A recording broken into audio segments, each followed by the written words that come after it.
बागेश्वर धाम सरकार धीरेन्द्र शास्त्री ने एक इंटरव्यू में कहा कि हम धर्म के नाम पर लड़ रहे हैं और इससे भटकाव हो रहा है। हम जातियों के नाम पर लड़ रहे हैं जो देश को रसातल में धकेल रहा है। तो क्यों ना इसका समाधान खोजा जाए। हम अपनी ऊर्जा जाति, धर्म और क्षेत्रवाद के झगड़ों से ऊपर उठकर राष्ट्रवाद के लिए जीना शुरू करें। धीरेन्द्र शास्त्री ने कहा, यही हमारी पदयात्रा का उद्देश्य है। लड़ रहे हैं इससे भी तो डायवर्जन हो रहा है। संस्कृतियों के नाम पर लड़ रहे हैं, इससे भी तो देश की एनर्जी दूसरी तरफ जा रही है।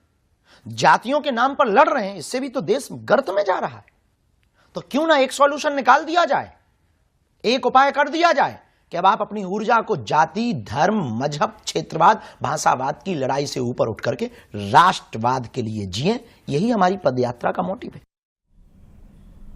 मथुरा में बाबा बागेश्वर धाम धीरेन्द्र शास्त्री के अक्षत महोत्सव की तैयारी पूरी हो गई है। धीरेन्द्र शास्त्री दोपहर 3 बजे पहुंचकर ब्रजवासियों को अक्षत देंगे। वो 7 नवंबर को दिल्ली से शुरू होकर 16 नवंबर को वृंदावन में खत्म होने वाली सनातन एकता पदयात्रा में शामिल होने के लिए ब्रजवासियों को अक्षत यानी पीले चावल सौंपेंगे। बाबा बागेश्वर करीब 3 बजे इस कार्यक्रम में पहुंचेंगे और शाम 6 बजे तक मौजूद होंगे। इस अक्षत महोत्सव का आयोजन ब्रज तीर्थ देवालय न्यास की ओर से किया गया है। मंच से बाबा बागेश्वर सनातनियों को जातियों में नहीं बांटने, सामाजिक समरसता, यमुना शुद्धिकरण, ब्रज को मांस मदिरा से दूर रखने और मंदिरों देवालयों के अधिग्रहण नहीं किए जाने का भी आह्वान करेंगे।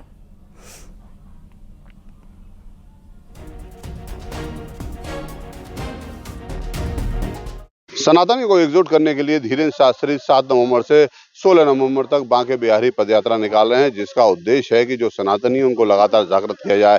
इसी यात्रा के संदर्भ में आज ब्रज में एक बड़ा कार्यक्रम हो रहा है और आप देख सकते हैं कि जो बाबा बागेश्वर धाम है उनका जो है यहाँ पर अक्षत जो महोत्सव का कार्यक्रम है वो यहाँ पर उसकी तैयारियां पूरी हो चुकी हैं।